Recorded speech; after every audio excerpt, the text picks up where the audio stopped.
Here we go. Let's do this. We've got one life, one shot. Who do you want to be? What do you want to do?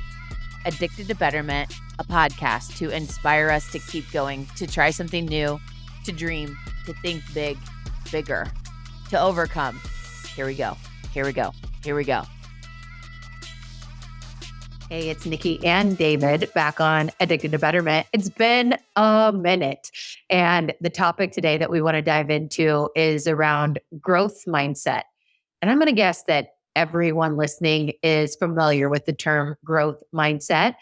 But I think we want to take it from an angle today of maybe identifying where you are thriving in having a growth mindset versus the things in some of the areas of your life that you're having a fixed mindset. I know that every once in a while, as much as I'm like, I am so growth minded, I think of everything with opportunity and I can do anything. There are definitely times that David would tell you, okay, Nikki, get out of your own way. You're in your own little box right now. And I definitely let the fixed mindset creep in. Also, I'm going to say that most everyone on this channel that listens to this show is in some form of a leadership position, and you thrive when you have growth mindset people around you. And so how do we lead that forward? How do we help people that are around us? How do we model the way and then help coach them along to live a life of a growth mindset versus a fixed mindset?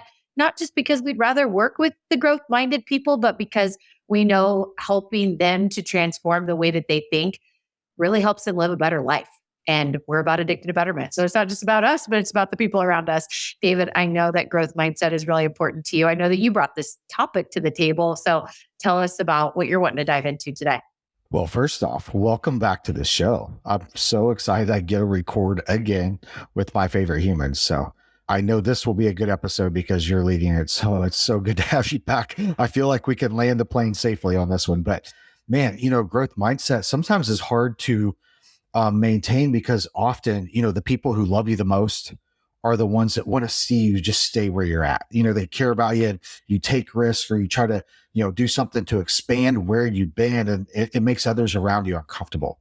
And so often it's not the haters or the skeptics that, keep you from keeping a growth or having a growth mindset, but it's the fear of failure, or it's thinking outside of this box that we've created for ourselves. And it's interesting that you said, sometimes you get stuck in that box because you generally scare me a little bit with your growth mindset. It's usually the other way around. I'm like, hang on, it's making me a little uncomfortable, but you nailed it. It's surrounding yourself with the people who, challenge you, and the benefit of that, the compound effect of being in a growth mindset, always looking to get better, to change, or to seize the next opportunity, or to go after the thing that it's often so easy to stay in our comfort zone, which is where a lot of us live often. But man, it's exciting to tackle this topic, and I'm excited to do it with you. Yeah. And I think you added another piece of what we need to talk about today. So I had shared hey, we're going to talk about what is a fixed mindset versus growth mindset, evaluate the different areas of your life, because there might be an area or two that you are showing up with a fixed mindset just due to situation, right? Like sometimes when we get in, let's say in our finances, we go through a challenging time and things feel tight, we're in a fixed mindset. Fixed mindsets or scarcity doesn't attract money. So that's not good. So we got to keep that growth mindset, even in the midst of challenging times that cause emotions that might force us or try to force us to have that fixed mindset. So at different phases in life and things that happen, it's like the emotionally intelligent, spiritually intelligent leader that knows how to navigate and stay consistent, even during the things that creep in. Right? Like, it's just like, where is that for you right now? Is it creeping in? Maybe not. You're killing it. But in other ways, you have people around you that you could elevate to be more of a growth-minded person. And it's only going to help your company or whatever you're doing to flourish when you do that, help them outside of that. Then David, you just shared something around people in our lives. We're going to have it. Like, there will be people in our families, people that are long-term friends, neighbors, whatever. They have fixed mindsets with how they come at us when we have a growth mindset. When we're taking growth-minded steps in our lives, They're the critic, if you will. And it's always like, listen to the critic, not the criticism or whatever they say. But it's like, how do you not allow that to take over and push you or tempt you to go down that fixed mindset because you care about those people? So we'll just cover all of those things. But I thought maybe we could start with, just kind of identifying the different ways that it shows up. So I am not good at innovation. That would be a fixed mindset versus I'm intrigued by innovation. I haven't had a lot of practice with it in the past, but I'm really willing to learn. There's so many things out there that, I could just go, read a book or use Chat GPT or whatever and learn some things. Let's say in an area of your life, you're like, yeah, I've failed at that before. Business. I failed at a business once. Never going to be able to do that again because I failed at it versus dang, I learned so much. I will not repeat what I did before, but I'm ready to go at it again. Failure is a wonderful teacher. Or let's see, we've done this process for so long. We should probably just stick with this because it's safe, right? And it has predictable results. However, maybe like the world's changing and you can see writing on the wall, like that's not going to work forever. Exploring new opportunities could really help us to see better ways. Might as well. We don't have to change all the process right now, but we might as well look for new ways. Let's say that someone gives you feedback and it feels like criticism. And you're like, gosh, I'm just not good enough. Versus, wow, I don't get feedback that often. I'm not letting that person like tear my person down. I'm taking kind of going back to listen to the criticism, not the critic or whatever. Just listen to the opportunity. That person, whether they were lovingly giving you that or whatever emotion was coming with it, there's a lot to learn there. And there's some truth to the version. You get to decipher that, but it's like, how could I improve with this? Where is there something I can take from this? Not saying I'm not good enough. It's like there's a way for me to sharpen. So there's just a few things that I wanted to share out. And David, curious your thoughts on. Yeah, that's so good. That's so good. A couple ways I see, fixed mindset showing up. There's a couple. One is I recently ran into someone that I used to be close to many years ago. And I'll call it 15, 20 years ago. And I ran into them in my hometown and we stopped in the grocery store and it was that, hey, how you doing? Haven't seen you in forever. And we talked for 5-10 minutes. And toward the end of the conversation, they looked at me and they go, man, you have changed so much. And as in that conversation, I don't remember if I said it out loud or not, but I thought, and you haven't. You're still the exact same person and you should change. That's one area, it's like you just stay in these same habits. And another thing is, so often you hear just do you, be you, and just be yourself. And I love that, but find ways to sharpen yourself. You think of the person that you're like, oh, that's just Jimmy. He always struggles with that addiction, or he's always broke because he just doesn't know how to spend money, or he doesn't, he does these things and that's just him. That's just him being him, or, he's a toxic leader and he just has these habits and you just accept it because that's just who he is. Well, no, you know what? Address those things and try to grow them. Try to get them better than just accepting, well, this is just who I am. This is just the faults that I have. And love yourself and accept yourself, but refuse to settle for these inadequacies, for these areas where we're mediocre. And you just said it, those people in your life who say, hey, point out the blind spots and that, you're not aware of. It's like, don't just accept it. Like, oh, that's just who I am. No, analyze it. How can I get better? How can I get better in this area? And how can I improve it? And the compound effect over that, for that over the years is profound. You work on a character trait or a flaw for, 5 years. Man, in 5 years, that can be what was once your biggest weakness. Like I said, I use the example of someone who, they're just terrible with money. They grew up and they did these things. Well, man, when someone addresses that and says, dang, I don't want to be terrible with money my whole life because I want to have something. And they start working on it. And it's not a switch that they flip, but they start working on it habit after habit after habit. That person 5 years later, you look at them and man, that could be their biggest strength because they grew in that area. And that really applies to all the areas, but that's to me where fixed mindset shows up. It's refusing to analyze the areas where we can get better and just accepting ourselves for our flaws. And I know it's a delicate balance, but growth mindset shows up big there. Well, and bravo to you for running into that person that said, gosh, you really changed. I think sometimes we kind of live in a bubble a little bit because, like attracts like, and we choose very carefully who's in our circle. And we're around a lot of people that is how they be. They are constantly evolving and changing and kind of challenging each other. We challenge them. And you think of why relationships don't make it, whether it's a marriage or it is a dear friend from high school, right? And it's okay, like seasons of life. A lot of times why the alignment isn't there is because one person is really on a growth trajectory and the other person is choosing more of a fixed trajectory. And, we all get to choose, but it's hard to stay congruent when you're both not on that growth journey. Man, that's really good. That, where does that show up? So you're in a relationship and, the wife says, man, I really want to get fit. Fitness has become a priority to me, my health. And the spouse is like, oh, that's dumb. Don't go to the gym. And rather than support that or get on that journey together and say, man, that's great. And it can do one of two things. It can inspire the other one and challenge them to, I want to do that too. I want to level up. She or he is leveling up. I want to level up too. Or it can make them uncomfortable. And then they start challenging and making comments and making it hard for that person to grow because they're uncomfortable. They want to be safe and stay in this comfort zone of mediocrity. And it makes people, anytime you try to start growing and improving yourself, it will make people around you uncomfortable if they don't like growth and they want to stay they just want to stay mediocre. It's a real thing. So, Like if we dive into what's at the core of all of that, what is at the core of a fixed mindset?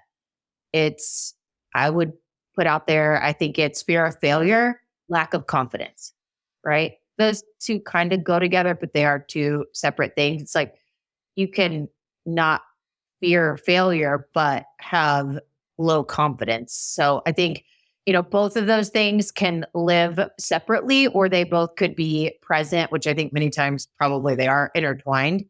If you think, we chose Eminem's Lose Yourself song for our original kickoff. And we both love that so much because, it goes back to like, you've got one shot. And it's so much of what, if you go to the Addicted to Betterment website, it says like, you got one shot. Like, how are you going to live this life to a place where David and I may share in an upcoming episode, crazy, next step that we're taking in our lives is sometimes I'm like, are we nuts? Like, I'm not sure. And I'm like, no, we're just really, really growth minded. Thank you. I'm just helping me right now. But the point being that, it is that lack of belief in yourself, that confidence that, I know that I can do this, like with the higher power that's in your life, with the, strength that that you brought so far in this world, like you believe in yourself. And then the other is like not allowing the fear of failure to take over. And I think those are them. I'm curious to see what you think or what you would add, David, and what else that would be at the core. But my challenge is, when for those of us listening, maybe that's not our thing to address. Maybe you're just sharpening. But for those people that you're leading, it's like, what are we fearing? Like on your deathbed, it might sound very, I don't know, mortal or whatever the word is, but it's like, yeah, realistically speaking, this time is flying by. Like, and if we don't take action to do the things and we live in this comfort zone, like you're going to be laying on your deathbed with regret versus like, I don't think a lot of the regret would be on the failures that you experienced in the midst of trying things to say, like, I did it. Right.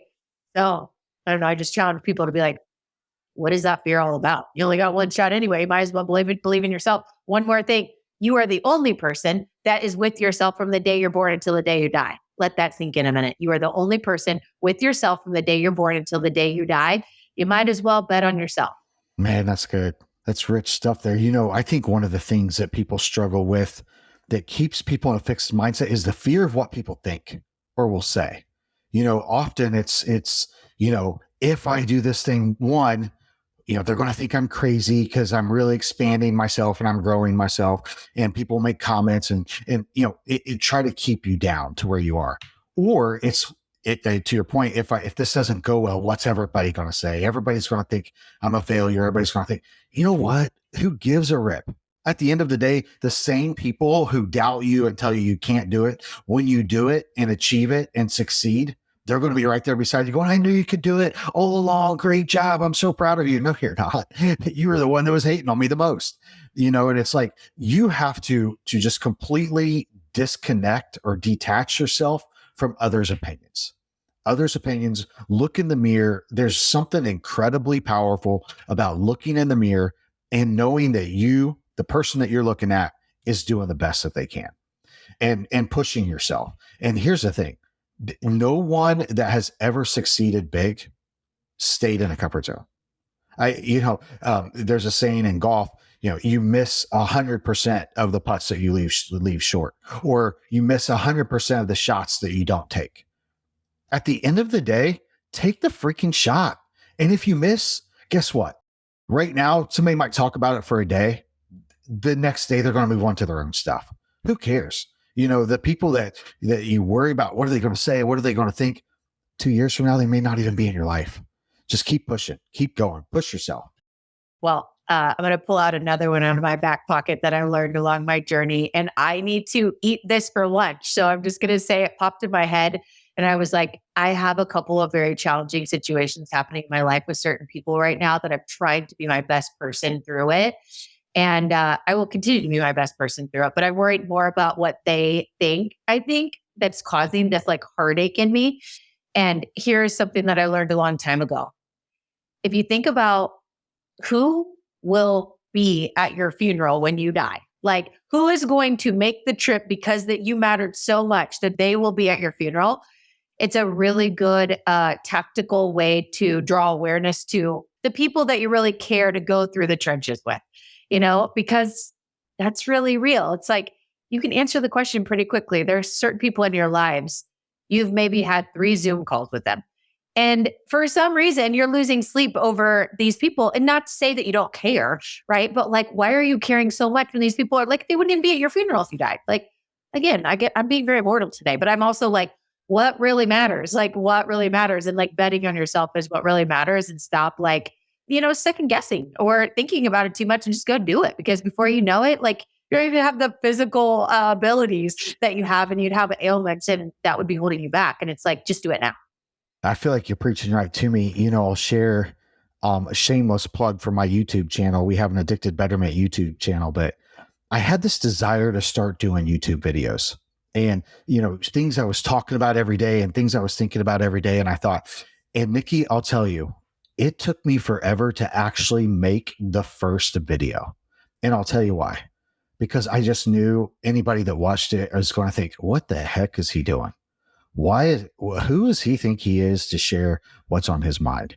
I can't tell you, almost every single time I release one, I think that, oh boy, somebody's going to watch this and think, what in the world? He thinks he's all that. He thinks he knows everything, or he thinks this. And, you have all this head trash going on in your head. And I'll tell you, and there's something powerful within yourself that happens when you say, you know what? I don't care. I'm going to do it anyway. I don't care. And you do it. And next thing you know, you're like, oh, guess what? No one even mentioned it, or you get a couple of, messages or saying things back that said, oh man, that was great. That really spoke to me, or, whatever it might be. But you realize, you know what? People don't hate as much as you think they do. They're not thinking about you as much as you think that they are. And it's the head trash that I suffered just to release YouTube videos that are 2 minutes long or 5 minutes long. It's like, when I share these principles with you, it's these are things that I'm trying to overcome myself. It's a daily challenge. So that's just areas where I see it really shows up. Those 2 fears, I think, are profound in that obstacle.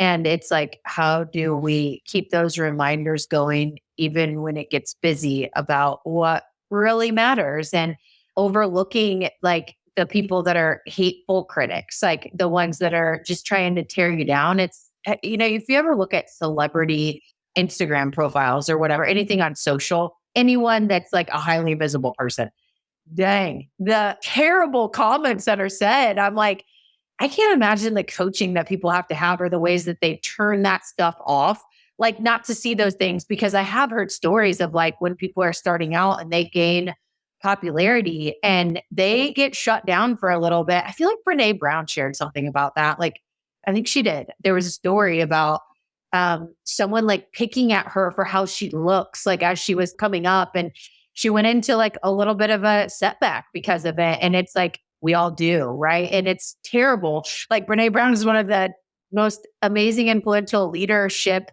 thought leaders out there. Like she's helped the world transform into like authentic, vulnerable humans. And then you have people that like, no matter what, they're just going to try to tear everybody down. And you just have to realize like, listen, that's not even about you. Like, that's not even about you or me when people do that. It's like, I feel bad for that person right now. And you know, the best thing you can do, not even respond. Like, do whatever you can to like cancel.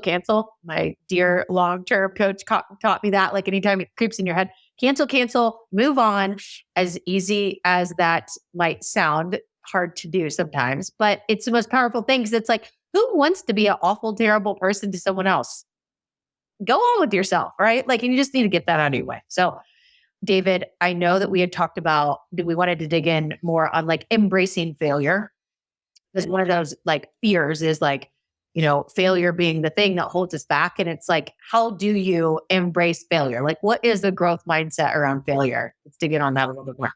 Yeah, man, that's a good question. I think one of the key things is to develop a habit or culture around you that fosters continuous learning. For myself, it's easy to, whether it's business or whether it's parenting or religion or, all the things. Religion is a great one. When you surround yourself with people who don't want you to think differently or don't want you to think differently than they do or how you've been taught or how you've been raised, and when you start expanding your mind. So it's so important to take in and learn all that you can, different mindsets, different perspectives on things and different thoughts. And because what you learn is, man, there's a big world out there. And whether it's around how to do business or how to grow your business or but to surround yourself and continuously take in learning. We have a friend, Nikki, and I know a very dear friend of yours and has certainly become a dear friend of mine, but Tommy Richardson is 87 years old. And one of the things that just always, every single time I'm with him, he's always just trying to learn more and trying to learn more. And it's like, bro, you're 87, but it shows in his growth mindset and how he embraces life. And I think things like that help you overcome challenges and obstacles and the fears that we talked about earlier, but just surrounding yourself or developing these habits and culture of just continuous learning, try to learn more, develop more. And I believe that's one key thing. I'm sure you have others. Yeah, that's really, really good. I don't know any great leader that I look up to that doesn't have a failure story. It's like the leadership failures that leaders share is so real, and it allows us to truly connect. Who wants to be led by a perfect leader? No one, right? Just untouchable, non-relatable. And it's the failures that really connect. And going back to Brene Brown, it's like, what is vulnerability? It's like being, real about your insecurities. And there's failure in that. And I will flip over to, the only person that you live with from the time you're born until the time you die. I think it's a wonderful centering, anchoring statement is you. Like for me, it's only me. I'm the only one that's going to be with me the entire time. Sometimes that feels really scary, actually. But I know that I've had a journey in beating myself up for failure. We also, in my company at People Forward Network, we are about excellence over perfection. And excellence is continuing to do things through the failures, continuing to do your very best. It's not about perfect. And when we get wrapped up in perfect, we have so much like inner challenges that like beat us up. And you got to be kind to yourself because the way that you are to other people will never surpass how you are to yourself. There's going to be things that creep in that like take from your ability to be a wonderful partner or to be a wonderful friend or do all the things. Like you can't pour from an empty cup. Let's say that, right? So if you aren't kind to yourself, like I had to learn that. I'm still learning that. Like I just did this assessment and it like came back on like what the question from my coach was like, so how hard are you on yourself when you fail at something? I was like, a huge flaw. And so I just have to remember that regularly. And then the third part that I will just make is, when people say, gosh, how did you know that? Or, man, you called that one. It's not repeating what has happened in the past. Cause I have been somebody that like goes at the speed of light sometimes, like, oh yeah, we'll do this, we'll take this on. Hey, 9 jobs in a year. Yeah, sure. Like different contract, like doing so much. And I would say that one gift in the many years that I did so many things and failed because I was doing so many things and didn't have the focus is that I learned through those failures. And now things that we're doing, I'm like, not going to work. And they're like, how do you know? And I'm like, because I lived it on the other side. And so there's so much in putting yourself out there to learn and embracing failure because you're going to get smarter every time you try something. Wow. That was rich. Yeah. I am involved in a business coaching platform with just an incredible leader, an incredible business owner who has achieved big success. And he's mentoring and teaching other business owners who are trying to get there. And we were in this business coaching platform and in this meeting. And afterwards, I did follow up calls with each one. And interestingly enough, to the point of what you just said, the thing that every single one of them commented on unanimously was they were moved by him talking so openly about his failures. When I tried to launch this, it failed 3 times. It was a mess. I had no idea what I was doing. I had to scrap it all and start again. And that's what so resonated with every single person because they felt like they were the only one that was not succeeding. And they look at him and he's at the mountaintop and they're like, dang, I could never be that. And when he's vulnerable and shares, look, I just jacked that all up. It was a disaster. It was messy. It was chaotic. We had to scrap it and do it again. And how that resonated. What if he was struggled with the same thing, worried about what this group would think about him? He's mentoring them. He's the expert. And he tells them, guess what? I tried that and it sucked. I failed. We failed. I had no idea what I was doing. It was funny because he even said, man, I said, I'm going to conquer the world. We're just going to go out and conquer the world and be the best. And we fell flat on our face and it sucked. And we had to start over. And then it sucked and we had to start over. And man, to your point, that is authenticity and it resonates versus this the opposite of that is what we talked about. We're worrying about what this group of people are going to think. Because it could have been easy for him to be like, hey, I'm the mentor. I'm trying to teach them. I don't want them to know about all the times I failed. But the opposite, when he did the opposite, how much it resonated and really inspired them because they realized like, look, failure is okay. It's part of it. And so I see where that's just an area where I see where overcoming that fear can be a powerful moving thing. And you do that well a lot. You really, if that used to be a big struggle of yours, I feel like you've certainly gotten good at sharing your own personal struggles and letting that be an inspiration for others. And I've aspired to do the same. So thank you for being so good at that. You are really good at that as well. And I would say if I went back to like, why didn't I used to share about my broken relationship past? I felt like such a failure. I felt like I would never find someone and be able to have a solid relationship. Like I just didn't believe and I thought I was a failure. And therefore I didn't want to share that because I wasn't confident in myself. And I felt like failure. I just felt like I'd fail again. And then coming on the other side of it and so much of it, like my healing journey has been with you, like totally. I'll cry if I think about it for too long. But when you have someone that like builds you back up after the, challenges and like you become confident and you embrace the journey and say like, dang, like if I can take what I experienced, maybe shortcut somebody else because I am open and sharing. I mean, those are the greatest mentors. Nobody wants a perfect mentor. People want mentors that can relate and say, hey, I went through this and, maybe you as the mentee are going through it too, or you haven't gone through that yet. And they help you not do that because they share so openly about what path got them there and the pain.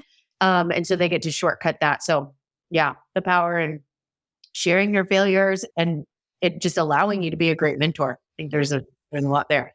Man, that's really good stuff. And I tell you what, as you're talking, I'm thinking about the opposite of what we just talked about. So we just shared about what, fear of what others think, a fear of failure. the opposite of that leader that I just described, who, shared his vulnerability and shared his failures, and it really inspired the group he was teaching. On the flip side of that, I had someone that I work with or was in a business environment with, and he wanted to be my, I'll use quote unquote mentor, and told everyone that he was my mentor and he was mentoring me. And on the flip side, he always just wanted to talk about the things he had done, and the deals he had gotten and the successes that he had and the company that he built. And I had achieved a lot of success underneath him, but I had one big failure, one kind of big failure. There was a highlight. And man, he would always talk about that failure. He would always talk about, well, you didn't get that deal. We don't want it to turn out like that deal, that deal. And it's like, wait, dude, what about all the records that I broke? What about this and this? But he, for himself, always wanted to position himself like, I'm just a legend. I'm an expert, and would never, ever talk about anything. Man, I suck too, man. I had some deals and I lost them, or I failed in this, but he would always just point out and people like that can keep you in a fixed mindset. They can keep you from really trying to go after growth and expand yourself, and go after the dream, right? Really achieve things that you really hardly believe in because they're so big, and make yourself grow, because you're afraid of someone like that who will constantly point out if you fail or don't achieve what you set out to achieve, or don't achieve what you said you were going to achieve. And the reality is nobody in history has reached every goal and achieved every goal. It's just not possible. But you have some people who want to, point out your misses and point out your failures and just hold them over you to keep you in that fixed mindset. And so that's kind of the opposite of what we shared earlier. It's not promoting adaptability and change and growth. It's somebody really trying to keep you in this fixed mindset. That's the opposite of what we were describing earlier. It's how that shows up. Yeah. And before we go into just some ideas for things to enhance your growth mindset, or just, practices that, we do or know of, we should just hit this on the head. When you have somebody in your life that is that way, that's a control thing, right? They think they've got this one up on you or something. Like, for them to be able to talk to you like that, or they're just oblivious. So either way, I think there's really two options. One is like, you really lessen your time around them, or you just don't hang out around them anymore. That's one. I would lean towards that. I'm trying to get better at that, where it's like, I can just cut people out of my life, and I don't know, it served me good in some ways, but I also know I need to get better at that. The other side is, if you practice like speaking up in those situations where it's like shutting it down during that time. So if somebody's like, I'll think of a couple of examples here. Yeah, well, you change what you're doing a lot. Okay. Yeah, I have. And I am so happy where I am right now. Thanks for noticing, right? Like, I can go on with examples forever, but it's like they want to say these passive aggressive things to have a one up or have control over you, or make you, because they have stuff in their life that they need to make somebody else feel bad. And it's like, okay, either don't be around that, or just shut it down best you can and like change the subject and move on and see if that works. If that doesn't work and they keep doing that, it's like, see you later. That's all. But David, let's talk about, to wrap this up, just some of the, best practices that we do that we could, share as mentors to the community, or, just some other things that we aspire to do that could help us be better with our growth mindset. Well, the first thing I would say is just set some growth oriented goals. So what is that? That's a big phrase. What does that even mean? Maybe it's pick out a book that will challenge your thinking and commit to reading it by a date, or someone who challenges the way you think. Have breakfast or lunch with them and talk about the thing that is the most challenging. Let's use something that's state of mind right now. Politics, man, that is a hot button. And let's say you're far right or far left, and you have a good friend. We all have this right now. We are all in this situation. We have someone that is on the opposite side of the fence, and man, they're posting on social media, or you're seeing all their stuff, and they think exactly the opposite. And you're just like, oh my gosh, I don't know how they could even think like that. Here's my challenge. Go have lunch with them and sit down and actually listen to their point of view. I guarantee you will come away with takeaways that you're like, huh, some of the things that they think I can't argue with. They have some good points. And if both people come to that conversation that knowing, hey, I want to hear you out. I guarantee you both people would recognize, wow, the other person actually has some good points. So that's number one. Set some growth oriented goals, which means meeting with some people that challenge your way of thinking, reading a book or something that challenges you to grow, but really setting some targets, some areas where you recognize, man, I have a hard time with this. Set some actual measurable goals that you can grow and try to achieve that. That would be my first thing. What do you got? That's good.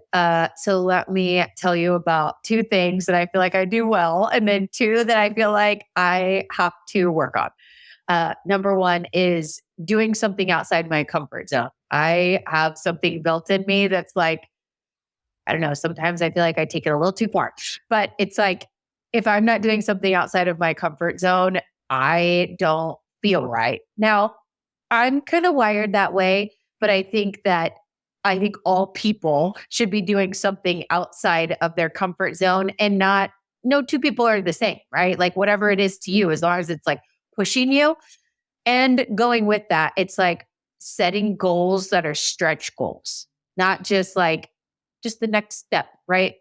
Set stretch goals. Who cares if you make it there? Like, to the point of what we're talking about, fail on your way to the number or the outcome, and you're going to do more than you would have done with a safe goal. So, yeah, doing something outside your comfort zone, which could be, well, I don't like public speaking. I just really don't like that. Even like in a room on Zoom, I'm going to speak up this week and I'm just going to build a muscle for that. And wow, yeah, my goals, like they are just kind of like goals that are dictated to me, and I embrace them and I am goal oriented, versus I'm going to level it up and be like, who gives a rip if you reach it or not? Like, just go for something bigger. So I feel like I'm pretty good at those. What I don't think that I'm good at is a growth minded person talks to themselves with care. And, self talk is not beating yourself up. I have to really work on that. One of my best friends, since the day that we became friends, like she has seen that in me, and she's like, I'm not talking to you anymore unless I know that you're not talking to yourself that way or whatever. She's always taken that stance, or she'll make me rephrase things when I'm talking. Like I'll say something like, I'm so dumb. I can't believe I did that. She's like, you're what? Oh, okay. I mean, I'm really smart for acknowledging that, this was not the best way because I'm going to get better. She's like, that a girl. I'm like, okay. So I hear this loud and clear. I need to work on how I talk to myself. The other thing is I have to celebrate efforts on the way to the results.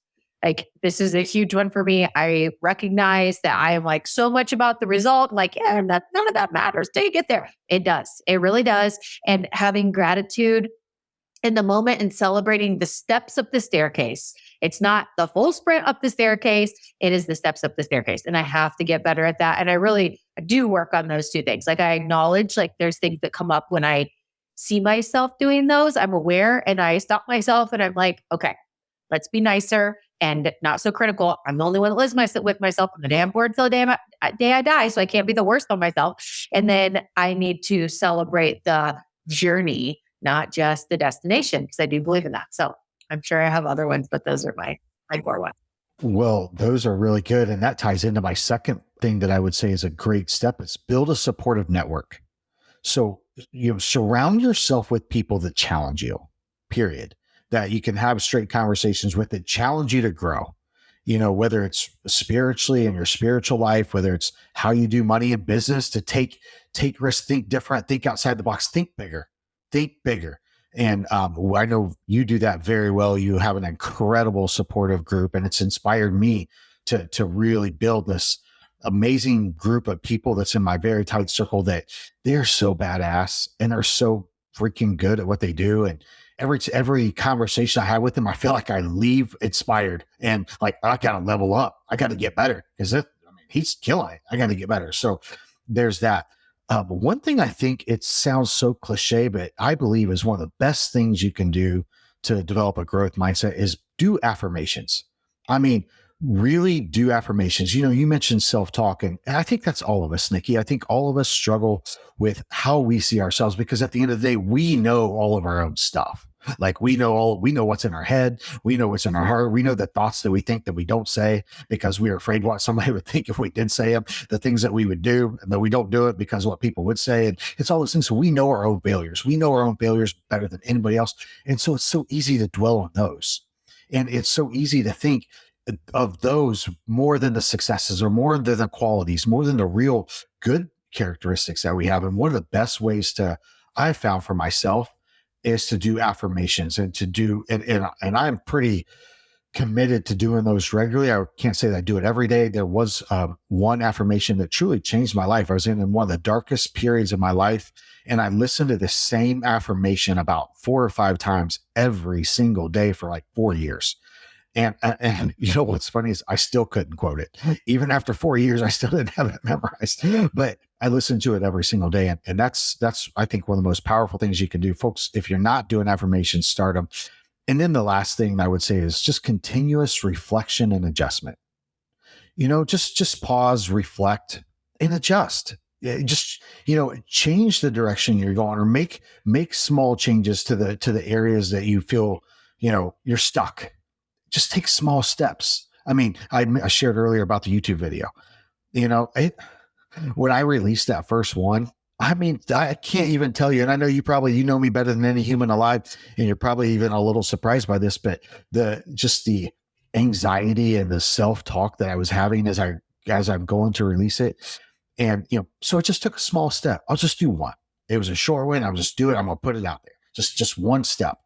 And I can give a bunch of examples where I had all this fear and anxiety to step outside of my comfort zone and to grow in what I'm doing. And I just took one small step, spend some time reflecting and just take one small step. That's so good. And let me tell you about his YouTube channel, by the way, before we wrap up. So our marketing leader for People Forward Network, she's really good at keeping tracking and data on all of our shows. And she's like, by the way, David's YouTube channel is larger than all of our other shows combined. Like, we got this update one day and I was like, what consultant do you have behind the scenes? What is going on? Where's your cheat sheet that I need to know? I'm like, what the heck? This is crazy. But just to say, like, putting yourself out there, doing the first one, doing the next one, and then the consistency that you've had, it's just like, dang, model the way.